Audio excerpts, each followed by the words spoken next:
ప్రతిపక్షంలో ఆ రాక్షసులు పోరాడుతున్నప్పుడు ఈ మండలానికి 27 పంచాయతీలకి అండగా నిలబడి కరోనా కఠోర టైంలో ఈవెన్ డాక్టర్సే భయపడి వెళ్ళిపోతుంటే ఆ టైంలో ప్రతి గ్రామంలో కూడా సచివాలయం వైజ్గా ఏ కార్యకర్త అయితే కరోనా బారిన పడ్డారో వారి ఇంటికి అపోలో డాక్టర్స్ని మరియు మెడిసిన్స్ని వాళ్ళ ఇంటి గడపకు పంపించి వాళ్ళు ట్రీట్మెంట్ చేసి వాళ్ళకి ఏదైనా ఆర్థిక సహాయం అందించినటువంటి వైద్య సేవలు అందించినటువంటి పూజ్యులు మన సుబ్రహ్మణ్య నాయుడు గారు. అదేవిధంగా ఎక్కడైతే కొన్ని సందర్భాల్లో మేము చెప్పాం, అయ్యా హైవేస్లో చాలామంది కరోనా టైంలో ఆకలిగా ఉన్నారని చెప్తే ఇమీడియట్లీ స్పందించి మన సిఎంసి దగ్గర నుండి మన బార్డర్ వరకు కూడా ప్రతిరోజు 200 నుండి 300 మందికి మేమే స్వయంగా వెళ్ళి భోజనం సప్లై చేసిన సందర్భాలు అవి. అదే కాకుండా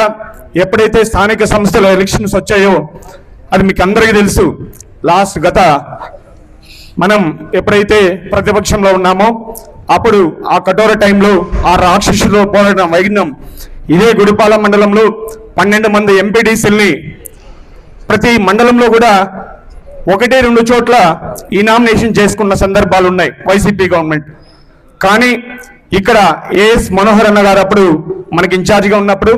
కమలేష్ అన్న గారు మండల పార్టీ అధ్యక్షులుగా, సుబ్రహ్మణ్య నాయుడు గారి ఆధ్వర్యంలో 12 మందికి మనం 12 మంది నామినేషన్ వేసామంటే ఆ ఘనత మన సుబ్బానాయుడు గారికే దక్కుతుందని కూడా సభాముఖంగా తెలియజేసుకుంటూ, అదేవిధంగా స్థానిక సంస్థ సర్పంచ్ ఎలక్షన్స్లలో కూడా ఎవరైతే ముందుకు వచ్చారో, ఏ పంచాయతీ నుండి మేము టీడీపీ తరఫున పోటీ చేస్తామని ఎవరైతే అధ్యక్షులు ముందుకు వచ్చారో వాళ్ళందరూ కూడా నేనున్నాను, మీరు నిలబడండి, మన పార్టీని గెలిపించాననే ప్రతి ఒక్కరు కూడా ధైర్యం చెప్పి ఎలక్షన్లో నిలబెట్టడం జరిగింది. అదేవిధంగా ప్రతి సందర్భంలో కూడా మన జాతీయ అధ్యక్షులు శ్రీ నారా చంద్రబాబు నాయుడు గారు ఏ రోజైతే జైలుకి వెళ్ళారో ఆ జైలుకి వెళ్ళే రోజు నుండి ఆయన జైలు నుండి విడుదలయ్యి బయట వచ్చేంత వరకు కూడా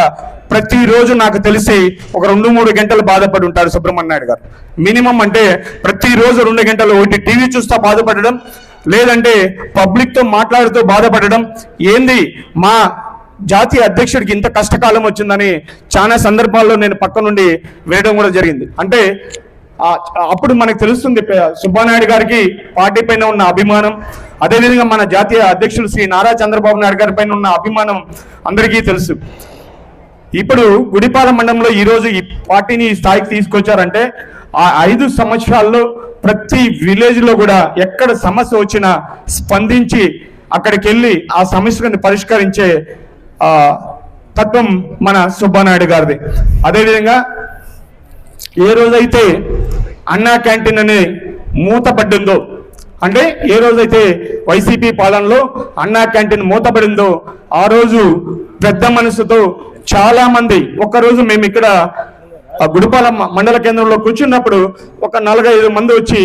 భోజనం లేని స్థితిలో ఆయన చూశారనమాట. ఆ రోజు చూసి అయ్యో మన గవర్నమెంట్లో అన్నా క్యాంటీన్ పెట్టి 5 రూపాయలకే భోజనం పెట్టేవాళ్ళు, ఇప్పుడు అన్నా క్యాంటీన్లో పోయింది, సో మనం గుడిపాల మండలంలో అన్నా క్యాంటీన్ స్టార్ట్ చేద్దామని ఆ రోజు డిసైడ్ చేసి ఆ రోజే ఆయన స్టార్ట్ చేసి తన సొంత నిధులతో కనీసం ఒక 3.5 సంవత్సరం నిర్విరామంగా ఈ అన్నా క్యాంటీన్ని ప్రతిరోజు కూడా పర్యవేక్షించేవాళ్ళు. అంటే అతను ఇతర దేశాల్లో ఉన్నా కూడా ఇక్కడ ఎవరైతే మెయింటైన్ చేస్తున్నారో వాళ్ళకి ఫోన్లు చేసి ఈరోజు ఫుడ్ వచ్చిందా, ఎంతమంది తిన్నారు, ఏమైందనేది ప్రతిరోజు కూడా విచారించేవాళ్ళు అనమాట. అంత గొప్ప వ్యక్తి మన సుబ్బానాయుడు గారు. అదేవిధంగా ఆ దేవుడు ఏదైతే శ్రీ కందగిరి సుబ్రహ్మణ్యేశ్వర స్వామి వారిని వారు ఏ విధంగా అయితే నిత్య పూజిస్తారో ఆ కందగిరి స్వామి ఆశీస్సులతో వాళ్ళు దీర్ఘకాలం ప్రజలకు సేవ చేసి మరింత ఉన్నత పదవులు అలంకరించాలని కోరుకుంటూ ఈ సదావకాశాన్ని కల్పించిన మీకు అందరికి కూడా ధన్యవాదాలు తెలుపుకుంటూ జై చంద్రబాబు నాయుడు, జై నారా లోకేష్, జై గురుజాల జగన్మోహన్ గారు.